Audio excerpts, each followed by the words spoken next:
We are very happy with the next speaker, Catherine Alston-Fitz. She was here last year, and she is one of the persons that understands and can explain what's happening in the financial world and what we can expect. Catherine studied at Wharton School of Economics, worked as an investment banker and in the US government, did some impressive studies, how a lot of money disappeared, how it was done, and she has some practical suggestions like cash on Fridays just spent cash, and what is necessary is a counter-revolution.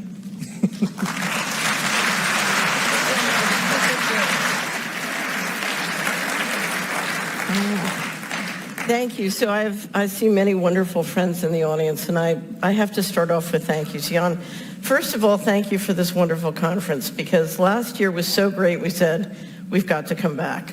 So round of applause for Jan.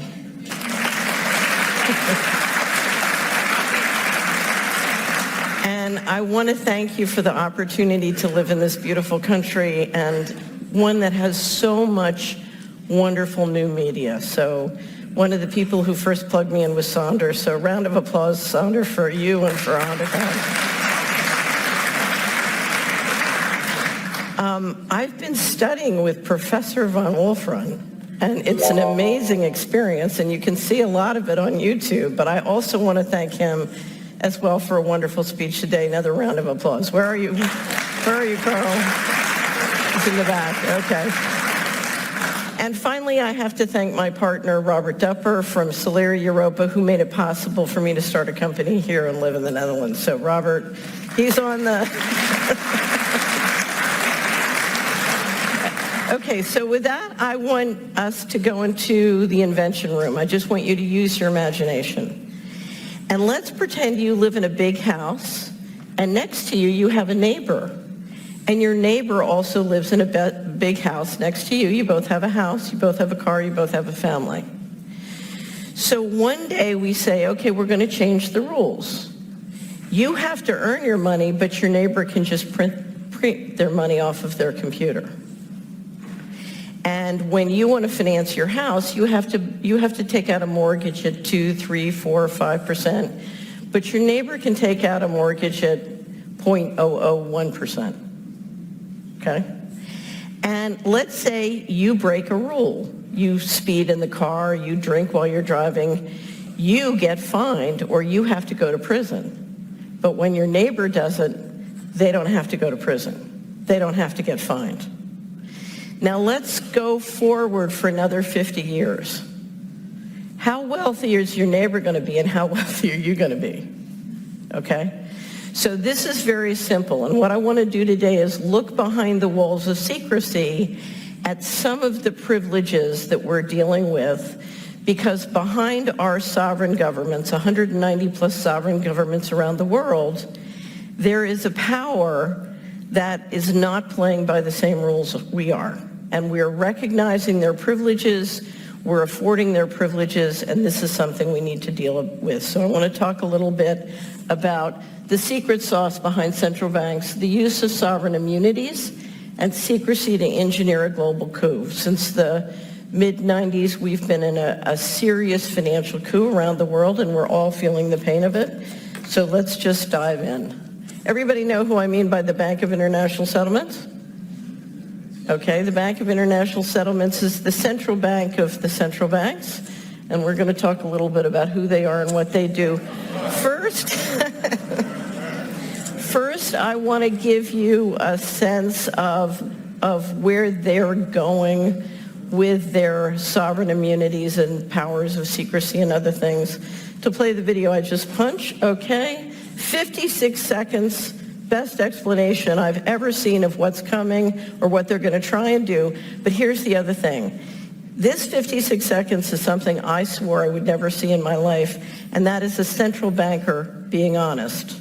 This is a miraculous experience, 56 seconds, here we go. Our analysis on CBDC, in particular for the use of general use, we tend to establish the equivalence with cash. And there is a huge difference there. For example, in cash, we don't know, for example, who's using a $100 bill today. We don't know who is using a 1,000 peso bill today.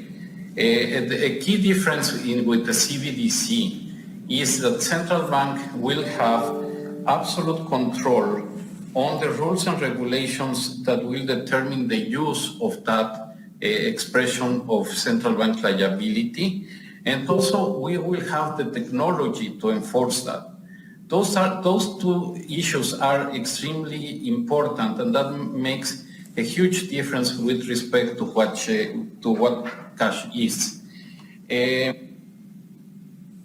Okay, so that was Augustine Carstens, the general manager of the Bank of International Settlements in Geneva, Switzerland, and what he said is with digital currencies, they will have the ability to set the rules and to enforce those rules centrally, which means if they don't want your money working more than 5 miles from your home, it won't work more than 5 miles from your home.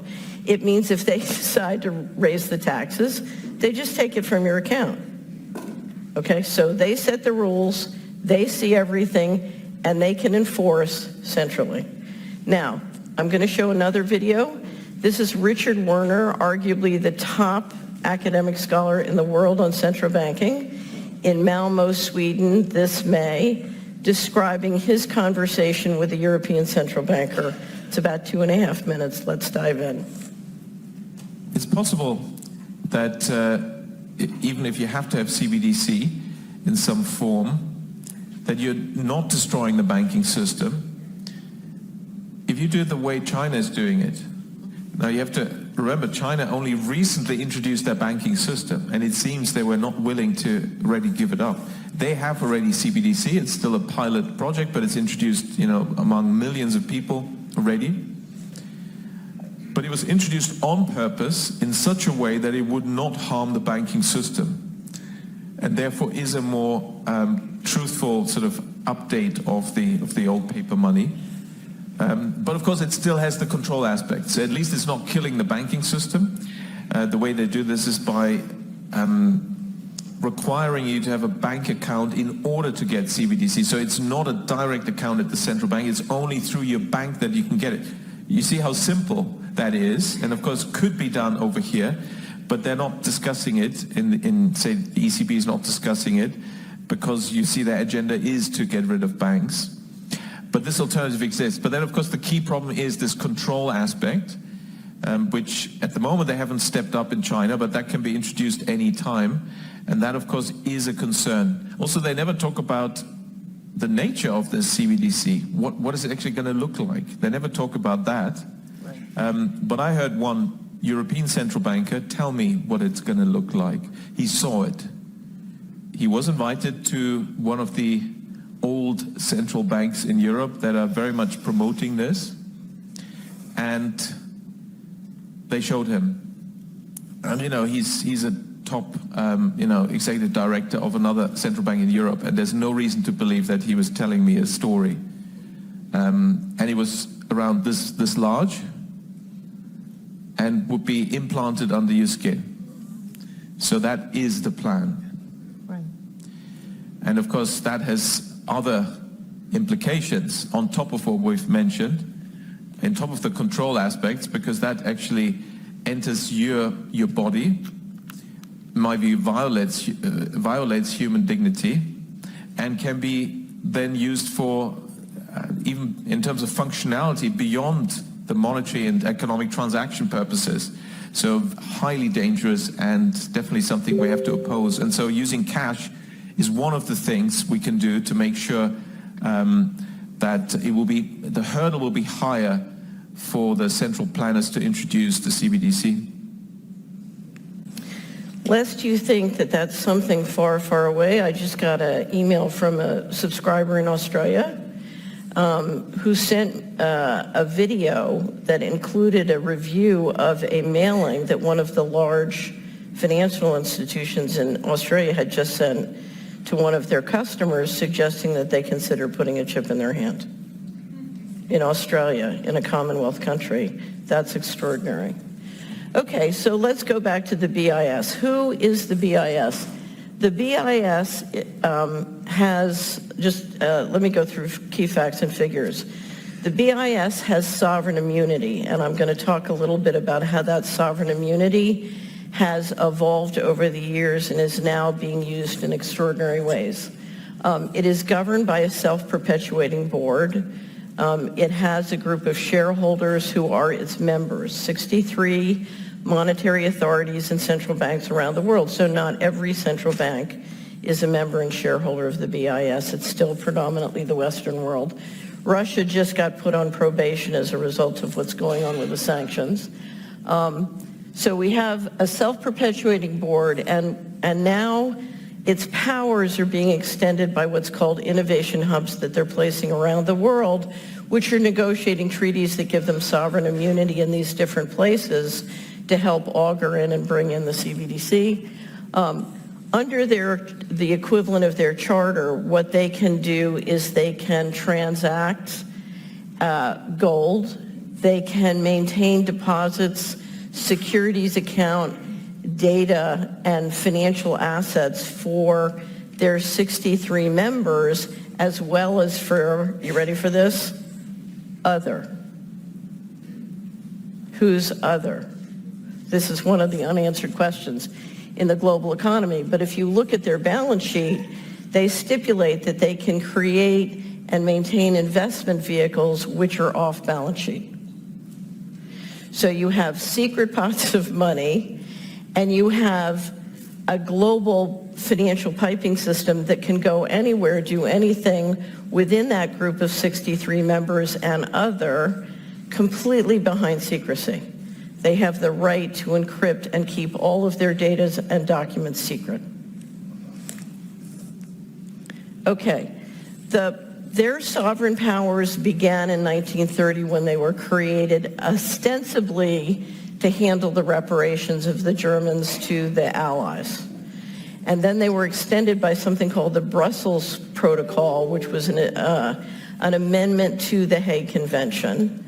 And then there's been a series of agreements that have extended this. These slides are up at Solari.com, so I'm not going to go through the details of the history. You can find it all there, as well as some other information. But several things have happened recently. In 1994, the Federal Reserve bought shares in the BIS. They had declined to do it on the contention that there were potential conflicts of interest. But they purchased the shares in 1994 and became much more actively involved in the BIS. And this was a fusion that I think has been one of the critical partnerships behind the financial coup that started several years later. But then a second thing happened, and that is they created a financial stability board and made it a separate Swiss association, which is co-located at the BIS, and I believe have extended those sovereign immunities to a wide network of what they call systemically important banks, systemically important financial institutions, and systemically important payment systems. And then following that, they've created the innovation hubs, and they're negotiating treaties and contracts with government around the world that yet again extend those sovereign immunities into those innovation hubs that are designed to bring in CBDC. Okay, so if you drill down and you look at the different sovereign immunities that they enjoy, they're quite extraordinary, and I would just mention, to give you a sense of how extraordinary they are, one of the pronounced exceptions, which is traffic accidents. If a member of the BIS, their guests or expert, have a traffic accident, they are subject potentially to civil action and civil money penalties, but that is literally about it. So they have the ability to enter into a wide variety of transactions globally and not be subject to the local jurisdiction. So, for example, I'm jumping ahead, but we've all seen the different pharmaceutical companies making secret deals with government, and every effort in court to get the secret deal we can't get. Why is it? Because it's happening behind sovereign immunity. That's why. And again, these slides are up on the Solari Report, so I'm not going to go through all of them, but they are able progressively to transfer these, not only enjoy these sovereign immunities, but transfer them to other people engage in transactions, both laundering through the system or maintaining investments on assets under management, which are secret. I mean, literally through this mechanism, you could buy the whole planet and own it in secret. And literally, I go back to the two neighbors. You know, one neighbor is free to print money and the other neighbor has to earn it. And over many, many years, they end up owning everything. Okay, there was a breakthrough during the financial crisis because there were a series of banks who were clearly caught engaging in criminal activity. And the Department of Justice did not prosecute them and did not prosecute any of the officers. And every week on the Solari Report, we do something called Money and Markets, and my co-host is John Titus. And John Titus is a very ferocious litigator. He's an attorney. And he drilled down into one of the prosecutions, or one of the sort of negotiations between the Department of Justice, in this case HSBC, one of the large British banks, but also a bank on the systemically important banking list of the BIS. And what he discovered, if you follow the trail, is it appears they are being extended the same sovereign immunity that the BIS has and is able to offer to its guests. And there's a very thin line where if you do financial transactions through the BIS, they can cover those transactions with their sovereign immunity, even if you're putting in the money one place, it's coming out in the other place. But while it's traveling from here to there, it's behind a wall of secrecy. Anyway, so I would recommend this to you. It's up on Best Evidence, which is John's YouTube channel. It's called All the Plenaries Men. And he walks through the detail and makes the case, I would argue, that the sovereign immunities of the BIS are now being extended globally through the very big banks. Now, what do I mean by very big banks? I'm talking about a cartel that wants to put a chip in our hands that will give them complete central control. Okay. This is a list, and you can find it at the Solari Report, of the financially systemic banks on the right, the systemically important insurance companies. They have never, that I know of, provided a list of the systemically important payment systems. Okay, but as you can see, there are plenty of European institutions on both of those lists.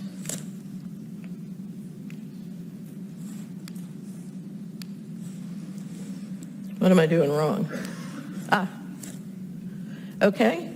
This is a map that shows you the innovation hubs.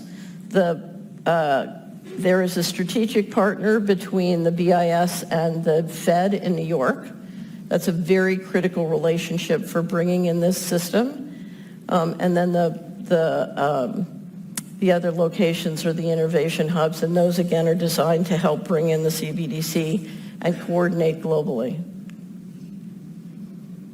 Okay, so here we have a central banking system with extraordinary powers that are able to completely override the powers of 190 sovereign governments, of the kind of pattern that we've been seeing during the pandemic. And but their actions dovetail with another group of sovereign immunities. You can see on the right, the United Nations also enjoys extraordinary sovereign immunities, and so do their development banks, the World Bank and the IMF. Now, why do I bring up the World Bank and the IMF? Because part of the game that we're dealing with, part of the financial coup, is putting governments in a debt trap. Because as the debt of our different governments go up, they lose the flexibility of saying no to the central banking cartel. And as we get into a debt trap, we get into a situation where the central bankers centrally can dictate terms to the different governments, as we've seen during COVID-19. And so one of the issues that we're going to have to battle out in Europe and in the United States is this cartel has, in my opinion, legally overreached their powers. And real transparency needs to be brought to the question of sovereign immunity. And a real question needs to be asked, is some of the jurisdictions that have given the sovereign immunity, is it time to withdraw? So one of the things that's going on, because the WHO is trying to negotiate greater powers to declare a global pandemic, one of the big campaigns that's going on is exit the WHO. So, I would say exit the whole kit and caboodle, exit the United Nations, and let taxpayers' money fund all of this. This is a quote from Ian Fleming, who wrote Goldfinger. I keep bringing up Goldfinger because, the guy who runs the WF keeps reminding me of Ernst Blofeld from Goldfinger. But so Ian Fleming wrote Goldfinger, and he says, once is happenstance, twice is coincidence, 3 times is enemy action. Now, I bring that up because if you drill down and you watch how the debt entrapment games works, what you know is it's a criminal game. So, for example, if I wanted to make $1 trillion this year, how could I do it? How could I do it? Well, how about if I just pull energy from Europe, let the economy crash? Do you know how many businesses and market share in real estate I can pick up cheap? Governments run the debt up some more. I just got them in a bigger trap. Okay? And it's hard for people to fathom of criminality on that scale, but I worked at Wall Street in Washington, and so it's easier for me. I lived with it. Okay, so what do we do? If you want to know more, you can get these slides at Solari.com. They're open to the public. The program's there. Some great suggested reading if you want to understand more about the Bank of International Settlements and the global sort of central banking cartel. Patrick Wood has done a lot of writing on his website at Technocracy News. Great website. I recommend it. Best evidence, as I said, is John Titus's YouTube channel. He's got a great video called All the Plenary's Men, and you can really see it's a case study in how one bank skates from enormous criminality, and you really see how the game works. Wonderful book published in 2015 by a British journalist, the Tower Basil. We were always trained to believe that the BIS was a policy shop, and this book does a wonderful job of showing you what you're looking at is the premier money laundering network in the world. For many years, I've been chasing $21 trillion that disappeared from the U.S. government. One of the big financial questions is how can you possibly launder that much money? It's too much to just launder through pizza restaurants. So, where are the global pipes that can handle it? And that investment in the BIS by the Federal Reserve in 1994 and the subsequent disappearance of the $21 trillion inspired me recently to write an article that you can find up on the website as well called Does the BIS Owe Us $21 Trillion? And I will bet you $1 that they do. And finally, the BIS website does a relatively good job of describing their organization and their powers and their charters. They don't describe it, how it can be teamed up with the UN and the development banks and used to sort of engineer this game. Okay, so that's suggested reading. What about suggested action? Jan mentioned, use cash. Let's roll it back the other way. The more we take the system analog, the harder it becomes to implement the CBDCs and the digital currency. We started with Cash Friday and it became so popular, we're calling it Cash Every Day now. And we have a cartoon every week on Solari, and this is a woman going through the checkout, and the checkout lady says, how would you like to pay, cash or slavery? So when everybody says cash is inconvenient, I show them that. Finally, we did a major piece, John Titus wrote a major piece about sovereignty because we don't have a financial problem, we don't have an economic problem. We have a question of whether we individually and our nations are going to be sovereign or it's all going to be stolen by people who have privileges above sovereign accountability.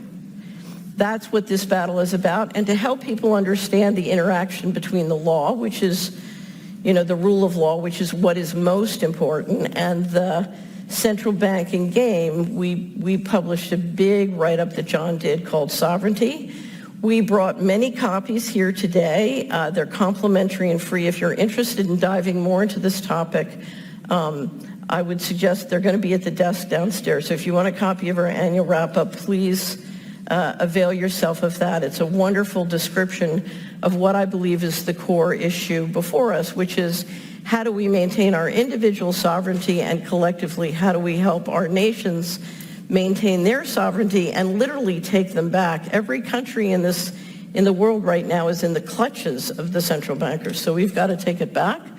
I just want to remind you, there are members of the Solari team around here who can help and answer your questions. If we run out of copies, we'll get you more. I want to introduce Ricardo Oskam here, and Suling, where are you? Suling there. And Yaron is helping Robert here. And I think that's, who else we got, Robert? And we got Eurus there. Okay. Just let us know how we can help. As you might notice, the cover of our annual wrap-up is a picture of our Solari Hero of the Year. Every week we have a hero, because we think there are millions of wonderful people out there doing incredible things, and we need to support and help them. We try and do a lot of that at Solari. But every year we make a Hero of the Year. And our Hero of the Year is Wim Hof. We all love Wim Hof at Solari.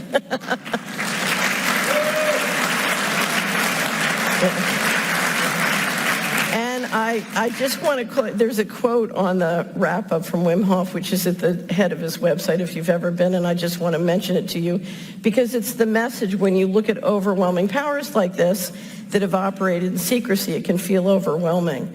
But the reality is if we bring it to light and start to deal with it, it can be dealt with. And as you can see where they're going, we might as well do whatever we have to do to deal with it because we're not going to go where they want to go. So let me remind you the quote from Wim Hof. It's up on the cover. You are stronger than you think you are. Ladies and gentlemen, thank you very much. Very good speech. Thank you. Thank you.